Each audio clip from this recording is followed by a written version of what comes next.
আসসালামু আলাইকুম hijabi girls, আশা করি সকলে অনেক ভালো আছেন। আমার একটি কমেন্ট আসছে, miss you look beautiful in full gloves, can you wear jewellery over gloves too. আমাকে বলা হয়েছে ফুল গ্লাভস পরে হিজাব টিউটোরিয়াল দেওয়ার জন্যে, আর গ্লাভসের উপরে জুয়েলারি পরতে পারি কিনা। তবে আমি আজকে জুয়েলারি পরবো না, শুধু ফুল গ্লাভস পরে ভিডিও দিচ্ছি, মানে সম্পূর্ণ আঙুলগুলো ঢেকে হাত মোজাটা পরবো। প্রথমে আমি হিজাবটাকে সেট করে নিচ্ছি, কপালের উপরে বসিয়ে দিয়েছি। এটা দিয়ে আমি নিকাব স্টাইল করব।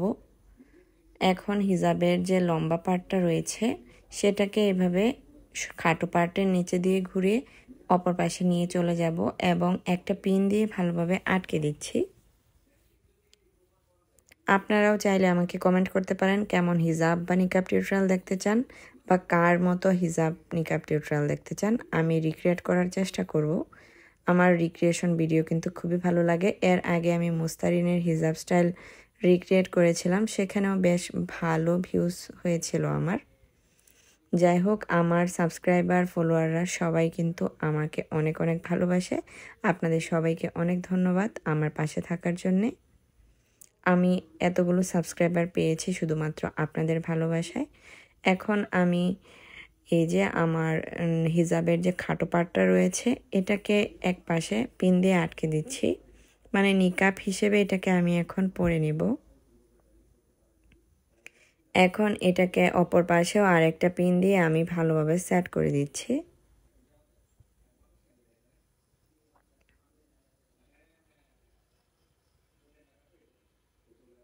আমার পিন লাগানো হয়ে গিয়েছে। এখন আমি সামনের পাশটা এবং পেছনের পাশটা ভালোভাবে ফুল কভারেজ দিয়ে নিচ্ছি। যেহেতু ফুল গ্লাভস পরবো তাই আমি কাঁধটাকেও বেশ ভালোভাবে ঢেকে দিচ্ছি। একদম ছোট একটি হিজাব দিয়ে ফুল কভারেজ নিকাব টিউটোরিয়াল হয়ে গেল। আপনারা চাইলে এভাবে নিকাব করে বাইরে যেতে পারেন বোরখার সাথে। এখন আমি অপর কাঁধেও আরও একটা পিন দিয়ে ভালোভাবে আটকে দিচ্ছি। আমার ভিডিও ভালো লাগলে অবশ্যই ভিডিওতে একটি লাইক করে দেবেন, আর ভিডিওটি কেমন হয়েছে কমেন্টে বলে যাবেন। আর আপনাদের যে কোনো রিকোয়েস্ট থাকলে অবশ্যই কমেন্ট করবেন। আর আমার ফেসবুক পেজকেও ফলো দিয়ে দেওয়ার আমন্ত্রণ রইল। সবাই আমার ফেসবুক পেজ থেকে ঘুরে আসবেন। আমি নতুন একটি পেজ খুলেছি, ফেসবুক পেজের নাম শাম্মিস লাইফস্টাইল, এটা আমি লিখে দিচ্ছি ভিডিওতে। এখন আমি গ্লাভস পরে নিচ্ছি, হাতে ফুল গ্লাভ। আমার কারেন্ট চলে গিয়েছিল ভিডিও করার মাঝখানে, তাই শুধু একটা লাইট দিয়ে আমার দেখতে অনেক অসুবিধা হচ্ছিল, ভিডিওতে একটু সমস্যা দেখা দিয়েছে। যাই হোক, আজকে এই পর্যন্তই। আল্লাহ হাফেজ।